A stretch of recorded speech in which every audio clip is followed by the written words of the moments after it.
남신한 고려 다 끝냈죠. 그래서 오늘 이제 오늘부터 이제 조선 한번 들어가 보도록 하겠습니다. 자, 조선의 건국 과정부터 한번 보도록 할게요. 자, 조선의 건국 과정. 자, 그럼 이제 고려시대 말할 때겠죠. 이제 고려시대 우리 고려의 각 지배층내에 있었죠. 이제 호족, 몽골귀족, 무신, 고문세족, 그다음에 신진사족이죠.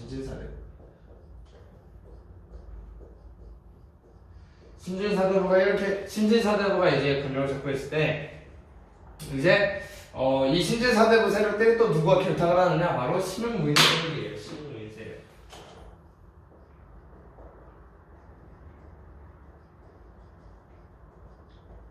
그래서 신진사대부와 신흥무인 세력이 이렇게 결탁을 해서 이제 조선 건국을 주도합니다. 자, 대표적인 인물로는 정도전, 그다음에 이성계가 있죠.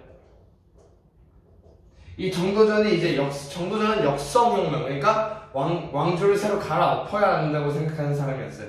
그래서 이제 고려는 이미 썩었다, 이제 새로운 나라를 만들어야 된다라고 생각하는 사람이었기 때문에 이제 그 나라의 왕이 될 사람을 찾고 있었죠. 어떻게 누가 자신의 자신의 꿈의 나라, 자신의 생각해서 이상적인 그 나라를 만드는데 힘이 될 수 있을까라고 해서 찾은 게 바로 이성계였어요. 그래서 이제 정도전과 이성계가 이제 정도전과 이성계 이 대표적인 인물 두 명이 대표적인 인물 두 명이고요. 그래서 신진사대와 신흥무인세를 이제 결탁을 하였다라는 거 여러분 알아주시면 돼요. 근데 이때쯤에 이제 중국에서 이제 원래 몽골이었죠.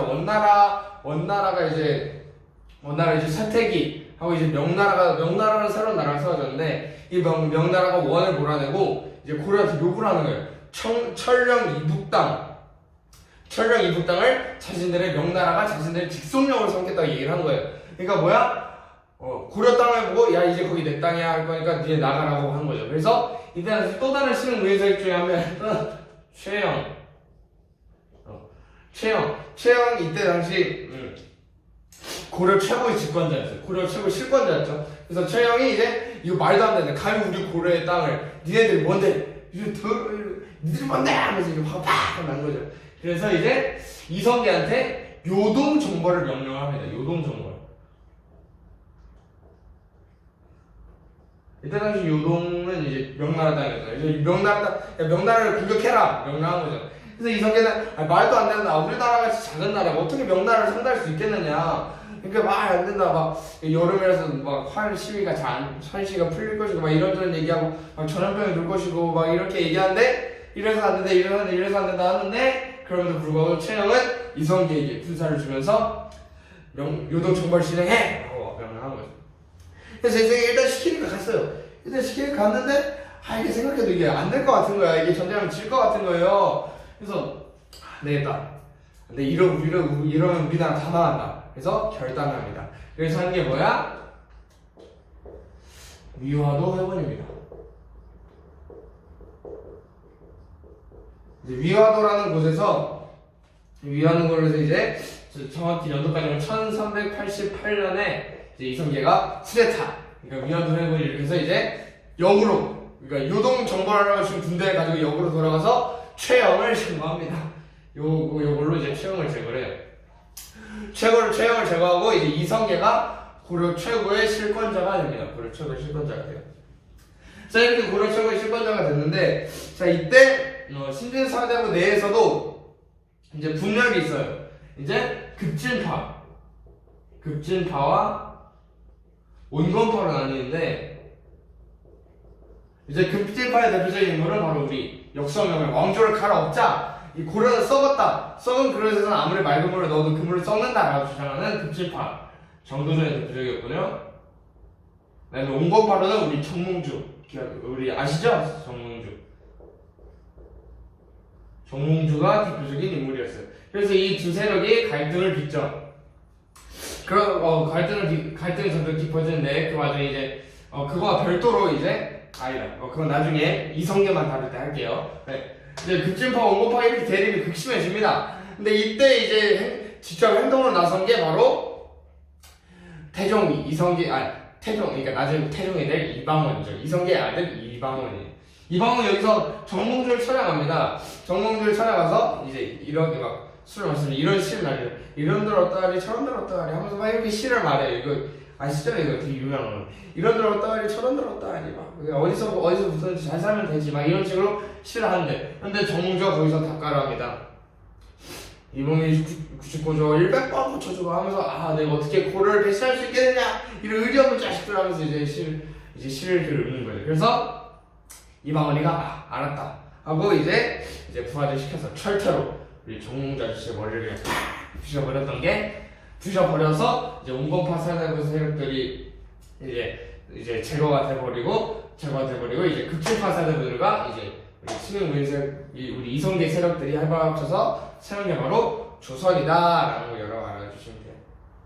물론 이성계가 정몽주를 싫어하는 게 아니었어요. 이성계가 정몽주 되게 좋아해서 이방원이 정몽주를 죽였다고 아버지한테 말했을 때 이성계가 되게 엄청 화냈어요. 이방원한테 왜 그랬냐, 막 이런 충신이 어딨다, 이런 막대 먹은 놈 같이 하면 그래서 막 근데 이방원이 되게 권력력이 강하신 분이기 때문에 자신에게 권력들이 되는 사람 없어요. 그래서 나중에 정도전도 나중에 왕자인한테 죽어요. 그래서 이방원이 이제 정몽주를 제거했다라는 거 알아주시면 돼요. 그리고 이제 정도전이 이제 나라 왕은 이성계였지만 사실상 조선이라는 나라를 만든 건 거의 정도전이에요. 법이라든지 뭐 어떤 시스템으로 나를 돌릴 건지에 대해서 싸는 건 정도전이에요. 정도전. 그래서 이렇게 먼저 신진사대부와 신흥무예 세력이 성장해서 결탁을 하고 이제 이성계 최영이 이성계에게 요동정멸을 명령했는데 그거에 반대해서 이성계가 위화도 회군을 일으켰고, 그리고 그러니까 이제 안에서 신진사대부 안에서도 급진파 온건파가 나눠서 이제 분열되니까 이방원이 움직여서 정몽주를 제거하고 온건파 사대부를 제거해서 이제 정도전과 이성계가 조선을 건국했다라는 스토리 여러분 알아주시면 돼요. 자, 이게 바로 조선 건국 스토리입니다. 자, 넘어갈게요. 네, 이제 조선 초기 주요 왕들 업적을 한번 보도록 하겠습니다. 자, 가장 먼저 이제 역시 태조 이성계겠죠. 태조 이성계. 자, 태조 이성계의 업적은 일단 가장 먼저 위화도 회군이겠죠. 위화도 회군하고 그 다음에 과저법을 실시하셨어요.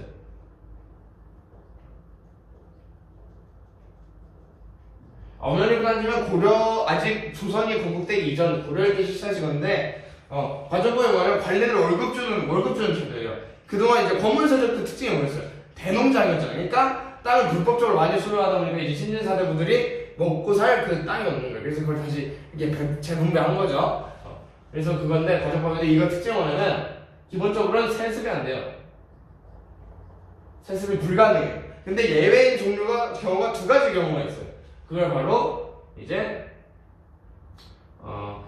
수신전과 휴량전이라고 불려요. 자, 수신전과 휴량전은 뭐냐? 수신전은 과부를 위한 거, 휴량전은 고아를 위한 거예요. 그러니까 과부와 고아가 돈을 먹고 살 만한 경제적 기반이 없잖아요. 그래서 이제 얘네들 같은 경우는 좀 봐주자라고 해서 이제 원래는 세습이 안 되지만 과부와 고아 같은 경우는 좀 봐주자라고 하는 게 바로 이 과전법이다라는 거 알아주시면 돼요. 그러니까 얘네 둘은 세습이 가능하죠. 그래서 가능. 자, 알고 넘어가주시면 돼요. 그 다음에 이제 조선은 건국하신 거죠. 그 다음에 조선 건국. 뭐 한양 천도 같은 거는 뭐 기본적인 상식이니까요. 조선의 수도가 한양이었다는 것 정도는 상식이니까 이거 따로 적지 않을게요. 자, 그 다음 이거 태조, 그 다음에 태종 이방원. 우리 아까 정몽주 그냥 머리를 그냥 팍 부셔버렸던 그분 태종 이방원.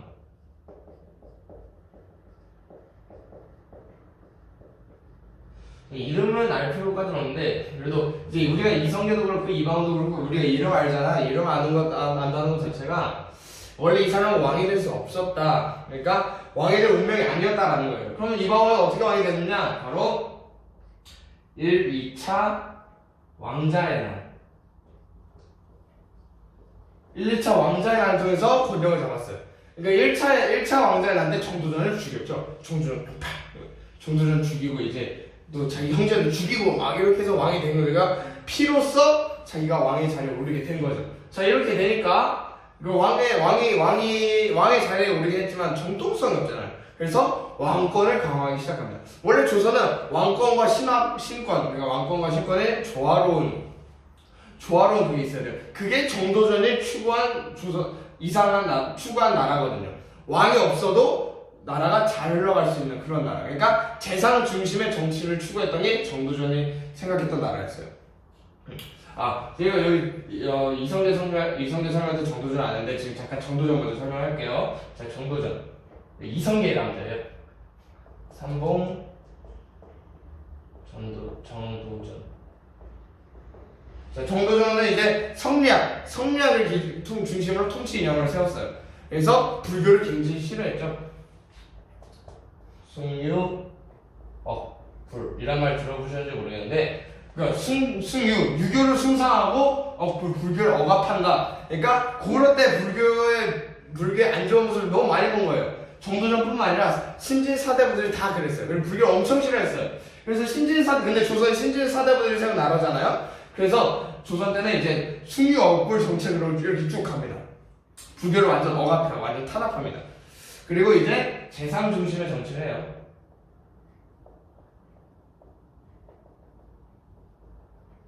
재상 중심 정치가 뭐냐면, 이거 그냥 디테일하게 알고 그냥 알고 넘어가 주시라고. 재상 중심 정치가 뭐냐면 왕 없이도 재상만 있어도 이제 나라가 잘 돌아갈 수 있는, 그러니까 왕권과 신권이 이렇게 조화롭게 아름다운 모습을 정치의 구도를 이루는 나라를 꿈꾸게 바로 정도전이었다 이거죠. 근데 이방원이는 이제 정상적으로 왕이 된 케이스가 아니잖아요. 그래서 왕권을 강화해야 될 필요가 있는 거예요. 그래서 바로 육조 직계제를 실시하십니다. 육조 직계제를 실시하고, 그 다음에 왕자의 난을 일으킬 수 있었던 가장 큰 이유는 뭐냐면 이제 사병, 그러니까 개인 군대가 존재했기 때문이에요. 근데 이방원이가 자기가 왕이 되고 보니까 이게 다른 사람이 가지고 있는 사병이 이제 자기한테 위협이 되는 거예요. 그래서 여기서 자신이 위협이 되지 않도록 사병을 혁파합니다. 사병 혁파 하시고, 그 다음에 우리 호패법을 실시하십니다.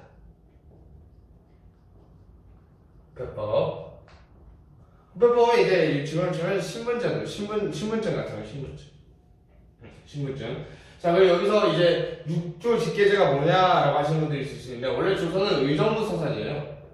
원래 중앙 정치제도 구조가 의정부 서사제, 그다음에 육조 직계제. 자, 의정부 서사제가 뭐냐? 자, 여기 이렇게 왕이 있어요. 여기 왕이 있고 여기 의정부가 있어요. 의정부는 이제 재상들이 모여있는 기관이에요. 영의정, 좌의정, 우의정 이렇게 재상들. 그다음에 여기 밑에 육조가 있어요. 근데 이제 육조가 이제 일을 열심히 했잖아요. 그럼 이제 보고를 때립니다. 의정부에. 그럼 이제 의정부에서 여기서 필터링을 하는 거예요. 자기들 내에서. 그래서 필터링 한 것만 왕한테 보고를 하는 거죠. 그럼 왕도 이제 명령을 할 때 무조건 의정부를 거쳐야 돼요. 그래서 의정부에서 필터링 한 다음에 의정부에서 허락해 준 것만 이제 육조한테 명령할 수 있는 거죠. 바로 이렇게 의정부를 사이에 껴놓고 일을 하는 걸 의정부 서사제라고 해요. 그럼 육조 직계제는 뭐냐? 바로 이 의정부를 왕따시키는 거예요. 이 왕이 있고 육조가 있고 의정부가 있으면 이제 육조가 바로 왕한테 보고를 하고 왕이 바로 육조한테 명령을 내리는 시스템이 바로 육조 직계제다라는 거예요. 그러니까 재상들을 왕따시키는 거죠. 그래서 육조 직계제를 그래서 보통 왕권 강화할 때 육조 직계제를 많이 쓴다는 거 여러분 말고 넘어가 주시면 돼요.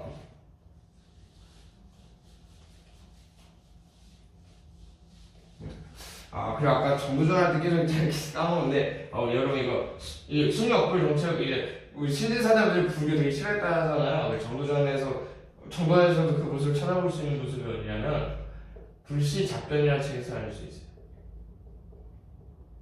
불시잡변 이라는 책을 썼어요. 정도전이가 불시잡변이라는 책을 써서 이제 불교를 굉장히 비판했죠 라는 말 해주시면 돼요. 그 다음에 네, 이 정도 정도전 이 정도만 알면 될 것 같아요. 같아요. 자, 그 다음에 이제 세종 한번 넘어가 보도록. 나 세종 말기 전에 여기 요때 또 세계적으로 유명한 지도가 하나 있어요. 자, 그게 뭐냐면 혼일 강비역 대국 뭐지? 대국도 지도. 네, 이게 뭐냐면 조선 최초의 세계 지도예요. 근데 뭐냐면 지도를 이제 인터넷 찾아보시면 볼 수 있을 텐데 이 지도 전 가운데 중국이 있어요. 그리고 막 아프리카도 있고 인도도 있고 막 이 수가 다 있어요. 근데 이제 중국이 가운데 있고 중국이 제일 크게 그려져 있어요. 뭐야? 중화 사상이 가미된 지도인 거죠. 근데 이 지도도 바로 이제 우리 이 태종대였다라는 거 이거 넘어가 주시면 돼요. 자, 그럼 넘어가는 거 이제 세종대왕. 세종대왕 지금 가보도록 할게요. 태종 이방은 되게 중요하고요. 세종도 중요해요. 우리 시험 문제 되게 많아요. 사실 태종의 가장 큰 업적은 세종대왕을 낳으신 거죠. 제일 잘했어. 자, 그러면 이제 세종대왕 한번 가보도록 할게요. 자, 세종대왕 일단 세종대왕은 왕권 강화가 아니라 왕권과 신권의 조화로움을 추구하셨어요. 그러니까 원래 정도전이 만들었던 그 모토로 다시 돌아가신 거죠. 그래서 의정부 서사제를 실시하십니다. 의정부 서사제. 다시 의정부 서사제를 실시하시고 영토 확장에도 이제 신경을 쓰셔요. 이제 바로 사군육진 개척. 사군육진 개척. 자, 사군은 최윤덕. 육진은 김종서. 김종서예요. 사군은 최윤덕, 육진은 김종서라고 해서 지금의 한반도 지도를 만들어내신 게 바로 우리 세종대왕님이시다라는 거 여러분 알고 넘어가시면 돼요. 그래서 사군육진 개척하시고 나중에 스시마선 정벌. 그러니까 정복이 아니라 정벌이에요. 그러니까 몇 대 때려주고 돌아온 거죠. 그래서 스시마섬이 이제 우리나라로 하면 대마도예요. 대마도. 스시마랑 대마도라. 나 스시마섬이라고 배웠는데 왜 시험 문제 대마도로 냈지? 똑같은 말이에요. 에스파냐나 스페인이냐 한국이나 대한민국이냐 똑같은 말이잖아요. 스시마나 대마도나 똑같은 말이에요. 그래서 스시마섬 정벌 이제 혼내주고 왔다. 일본에서 혼내주고 왔다라는 거 알아주시면 되고 이렇게 영토 확장에서 신경 쓴 다음에 이제 또 집현전 설치하셨죠. 집현전에서 이제 경연 신라들과 막 토론하시는 경연하셨고 또 집현전 학자들과 가장 중요한 한글을 만드셨죠. 한글 1443년에 한글을 창제하셨죠. 네, 한글 창제하시고 그 다음에 또 이게 되게 한게 많아요. 외워야 될 게 많아요. 그래서 그 다음에 한양을 기준으로 그러니까 중국과 아라비아 요법을 참고해서 한양을 기준으로 이제 천체 운동을 계산한 칠정산이라는 게 있어요. 칠정산. 한양을 기준으로 이제 서울을 기준으로 천체 운동을 계산한 책이 바로 이 칠정산이다라는 거 알아주시면 돼요. 그다음에 농사직설이라는 책도 쓰셔요. 농사직설. 이거 뭐냐면 주선에 있는 베테랑 농부들한테 어떻게 하면 그렇게 농사를 잘 지을 수 있나라는 걸 이제 방법을 다 적은 책이 바로 농사직설이에요. 농사 잘하는 방법에서 된 책이죠. 그래서 이것도 쓰셨다라는 거 알아주시면 되고 그 다음에 삼강행실도. 자, 이게 뭐냐면 조선판 도덕책이라고 생각하시면 편해요. 조선판 도덕책이라고 생각하시면 될 것 같아요. 하시면 되고 그 다음에 이제 장영실 이제 여러 가지가 발명이 돼요. 자, 장영실에 의해서 이제 자격루, 시국이, 앙불구. 자, 자격루는 이제 물시계, 시국이는 이제 강수량을 측정하는 도구예요. 그 다음에 앙불구는 해시계로 이 정도 알아주시면 됩니다. 네. 맞다. 스시마섬에 이제 이정무가 있어요. 이정무라는 사람이 일을 시켰다라는 거. 이렇게 세종 외워주시면 됩니다. 자, 그러면 다음 방 한번 넘어가 보도록 할게요. 자, 세종대왕이 좀 많죠? 네, 세종대왕이 하신 게 많아 쓰면 돼요. 자, 잘 지워지네. 자, 좀만 기다려주세요. 되게 안 좋으시네요. 오우야. 됐다. 자, 다음 왕 이제 세조입니다. 세조.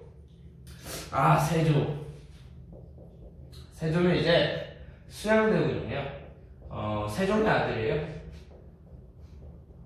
이제 세종의 18마리의 아들 중에 한 명이어서 이제 수양대군인데 성질이 되게 더러웠어요.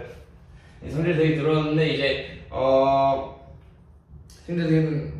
세종 때 이제 아들이 있었어요. 이제 세자가 있었는데 세자 노릇을 너무 오래 한 거야. 그래서 세종이 아빠가 너무 오래 사셨던 거죠. 그래서 세종대왕이 죽고 나서 이제 왕이 됐는데 얼마 안 돼서 얘도 죽은 거야. 그래서 이제 되게 어린 아들이 왕인 자리에 오른 거죠. 그래서 우리 아까 4군 6진을 때 육진을 개척했던 김종서한테 좀 부탁을 해요. 아들 좀 잘 구별해달라고.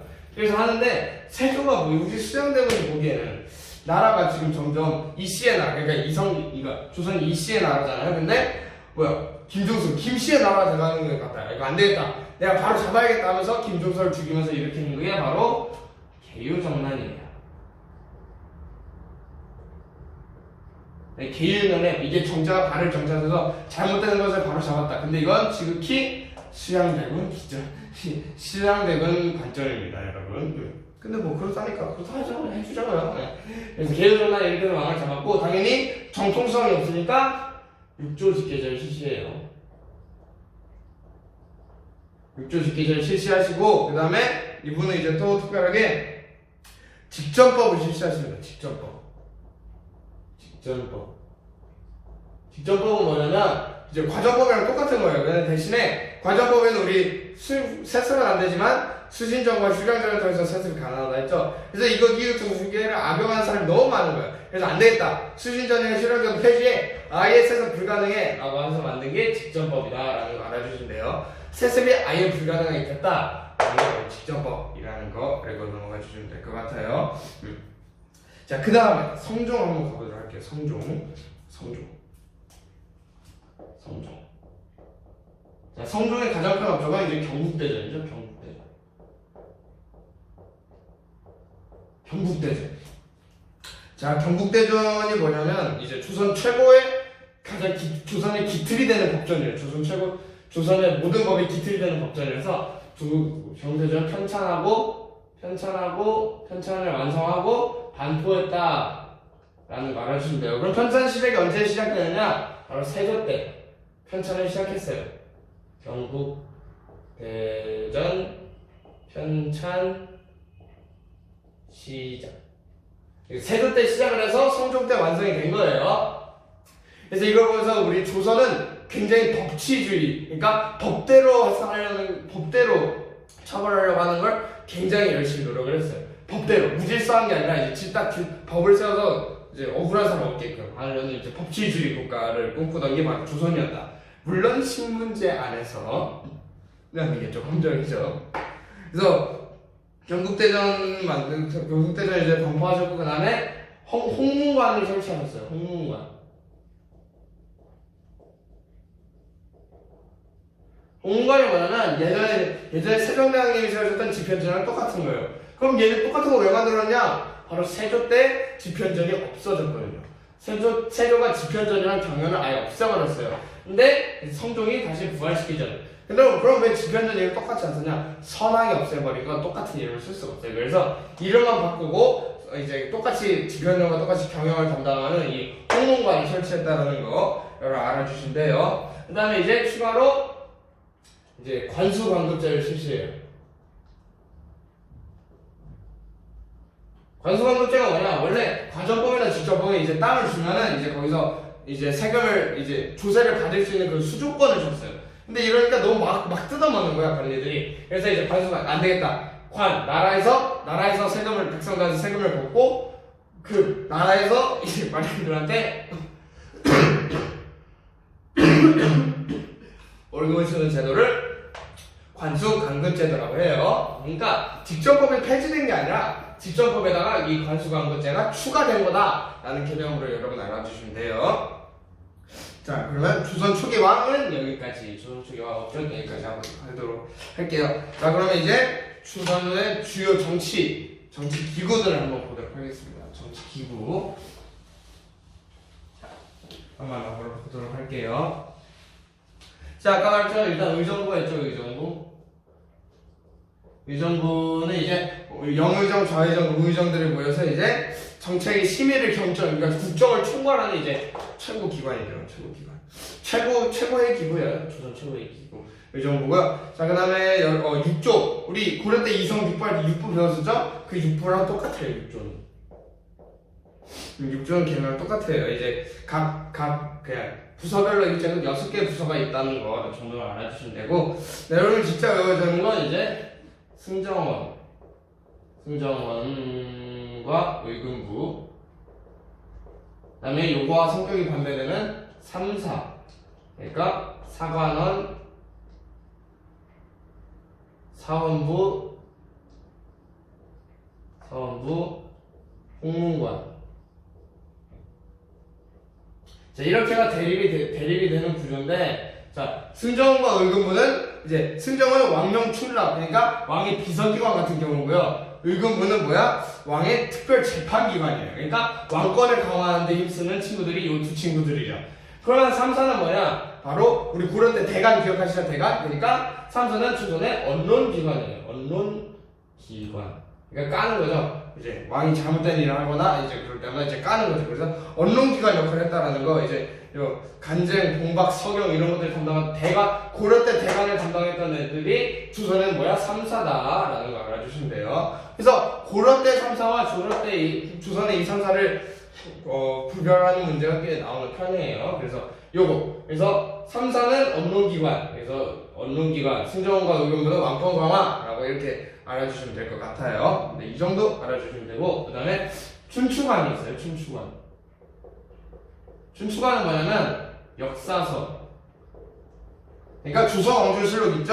그거를 편찬하고 보관하는 기관이 바로 춘추관이에요. 역사서 만드는 기관. 그 다음에 이제 성균관이 있죠. 성균관 딱 필요하죠? 최고의 교육기관이죠. 조선 최고의 교육기관 성균관. 그래서 이렇게 조선의 이제 통치 제도, 여러분 이렇게 알고 넘어가 주시면 됩니다. 자, 요거 알아주시면 되고요. 그 다음에 이제 우리 통일신라의 지방행정제도는 구조오속이야. 우리 고려는 오도 양계 뭐 이렇게 있었는데, 조선은 뭐냐?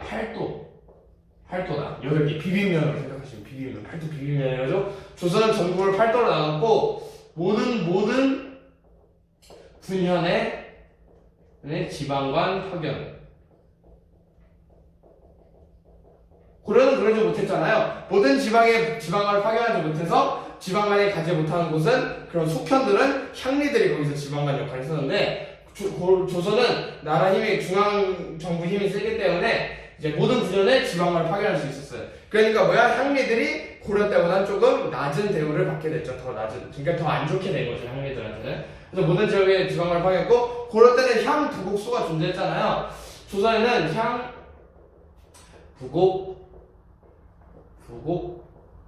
부곡소가 없어요. 조선에는 향 부곡소가 없어요. 자, 그냥 모든 지역에 지방관을 파견하기 때문에 딱히 똑같은 양민인데 처벌받는 그런 게 없다라는 거, 처벌받는 곳이 없다라는 거 알아주시면 됩니다. 자, 요 정도 알아주시면 되고, 그 다음에 군대는 이제 조선 전기 군대는 5위예요. 5위인데 이게 임진왜란을 거치면서 이제 군대가 이제 조선 후기 가면 5군형으로 바뀌어요. 이렇게 군대 이름도 변하고, 조선은 군대 이름도 변화가 있다라는 거 알아주시면 돼요. 그 다음에 그래서 요 정도만 알으시면 될 것 같습니다. 그래서 요 정도 알면 돼요. 그 다음에 과거제도, 조선의 과거제도 한번 보도록 할게요. 조선의 과거제도. 자, 조선의 과거제도가 뭐냐? 자, 조선은 이제 기본적으로 문과는 다 있고요. 문과, 작과, 무과. 이제 고려는 문과, 작과, 승과가 있는데, 조선은 문과, 작과, 무과가 있다라는 거. 이 차이라는 거 여러분 알아주시면 돼요. 요 차이가 있다라는 거 알아주시면 됩니다. 자, 문과가 또 이제 문과 이제 두 개를 나눴는데 소과와 대과가 있어요. 소과와 대과가 있는데 이제 소과에 합격하면 성균관에 들어갈 수 있어요. 성균관. 소과에 합격하면 성균관에 들어갈 수 있는 거고, 대과는 이제 대과는 이제 딱히 알 필요 없어요. 그냥 이렇게 있었다라는 거 알아주시면 됩니다. 그 다음에 우리 고려 때 음서 있었잖아요. 음서 조선 빼고 들어가는 그 음서. 조선에도 음서가 있긴 한데 하급 관리들을 뽑을 때나 그렇게 했지 이제 주요 공직에는 음서를 뽑지 않았어요. 조선은 공무원의 나라니까요. 네, 그래서 이 정도 알고 넘어가 주시면 되겠습니다. 자, 한번 이제 사림. 자, 사림 한번 가보도록 할게요. 사림. 자, 사림이 뭐냐? 자, 일단 이 사림과 대립하는 세력이 있어요. 바로 훈구인데, 훈구파. 사림파와 훈구파의 대립인데, 훈구파는 뭐냐? 우리 세조 때 계유종란 때, 그럼 세조를 도와준 세력들이 있을 거 아니에요? 그럼 그 사람들을 공신이라고 그래요, 공신. 그래서 그 공신들이 세력을 이룬 게 훈구파인데, 이 훈구파들 추구했던 건 부국강병과 중앙집권을 추구했어요. 중앙집권을 추구했는데, 이제 살인파는 지방자치를 추구했어요. 그러니까 훈구파들은 일처리 능력이 정말 뛰어나요. 근데 도덕성이나 인성이 좀 떨어지는 사람들이죠. 근데 살인파들은 뭐야? 일처리 능력이 좀 모자라요. 근데 도덕성이나 이런 성품은 되게 좋다라는 거죠. 그래서 이 살인파들은 이제 정몽주를 이제 자신들의 롤모델로 삼았어요. 고려가 끝까지 의리를 지켜서 저 사람이 진짜 사대부지.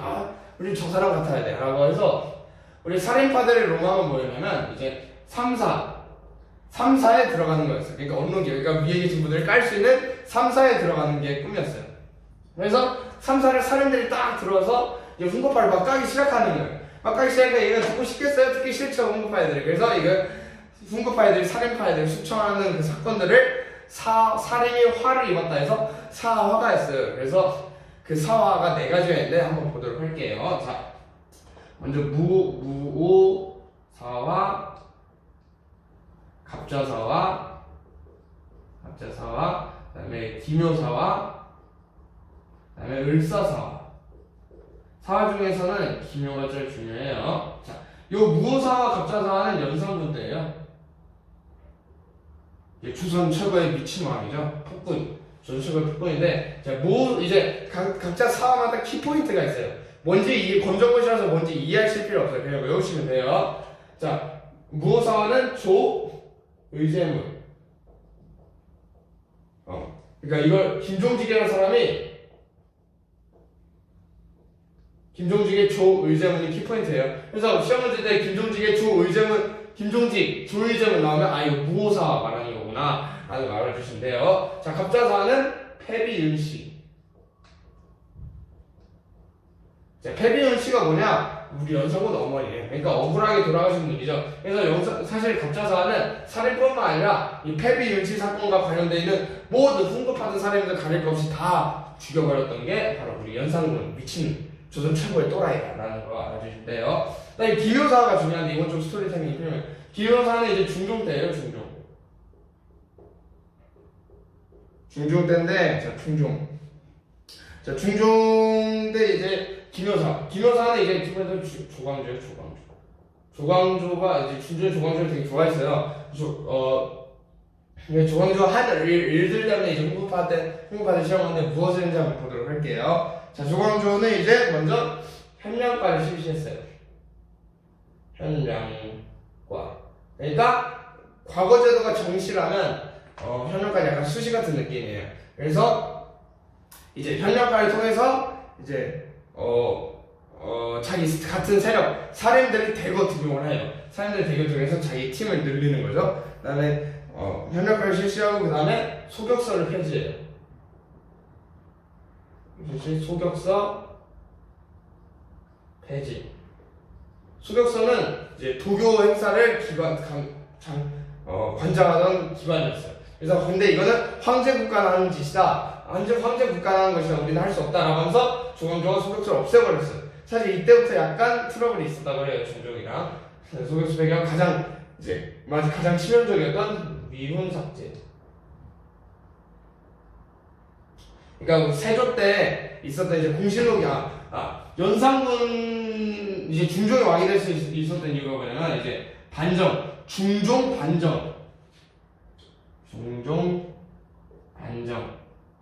이제 나라 왕을 이제 뒤집어 엎었다라고 해서 반정을 통해서 왕이 되는데, 그러니까 중종을 도와줄 또 다른 훈구 세력이 있을 거 아니에요. 근데 거기서 가짜 훈구가 있다 이거예요. 그래서 공신록이라는 책에서 이제 가짜 공신들을 제거한 사건이에요. 그래서 이게 바로 제대로 중종의 신기를 건드려서 이제 조광조가 중종의 눈밖에 나게 되죠. 그래서 요때를 틈타서 훈구파들이 남은 길에다 풀려 주초위왕, 그러니까 조씨가 왕이 된다라는 뜻으로 한자를 써서 애벌레가 딱 그렇게 갉아먹게. 그래서 모함을 해서 조광조를 이제 수청하죠. 그래서 다 이때도 그게 그렇게 수청당이 기묘사화다라는 걸 알아주시면 되고, 그다음에 을사사화는 뭐 소윤과 대윤의 싸움에서 소윤이 이겼어요. 그리고 대윤을 수청하는 과정에서 대윤을 수청하는 과정에서 생긴 게 이제 을사사화다라는 걸 알아주시면 돼요. 자, 근데 사례는 계속 사화 때문에 세력이 이렇게 약해졌지만 계속해서 결국 마지막까지 살아남은 건 이제 사림이었어요. 왜 그랬냐면 이제 왜냐면 사림들의 본거지인 서원 때문이었어요. 자, 서원이 뭐냐? 사림들을 자신들의 제자를 키워내는 곳이에요. 그러니까 고엔 메이크 디사이플스라는 곳인 거죠. 서원에서 자신의 제자들 막 키워내고 그 제자들을 이제 정치판으로 올려보내요. 그걸 이렇게 막 하겠죠? 근데 사화가 딱 벌어진 거예요. 그러면은 이제 깨져서 막 수청 나오고 그 중에 살아남은 몇 명이 지방으로 내려가서 또 서원을 세우는 거예요. 또 서원을 세워서 거기서 자신의 제자들을 양육하고 또 올려보내고, 또 사화 때문에 깨져서 내려왔네? 또 양육하고, 또 그 살아남은 서원 만들고 양육하고 보내고, 또 깨지고 내려와서 살아남은 사람들 서원 만들고 깨지고 서원 만들고 재양육하고 올려보내고, 이런 식으로 계속해서 숫자를 늘려고 계속 보냈기 때문에 결국 나중에 훈구파들은 이제 선조 때 이제 사림의 분당 정치가 시작되는데, 그 이유는 뭐냐면 선조 때 훈구파들이 다 늙어 죽어요. 늙어 죽어서 사림들이 이길 수 있었다. 그래서 사림들의 본거지인 이 서원이 큰 역할을 했다라는 거 알아주시면 돼요. 자, 뒤로 한번 넘어가 보도록 하겠습니다. 그래서 오늘 이렇게 정도 하고요. 네, 오늘 수업은 여기까지 하도록 하겠습니다. 자, 감사합니다.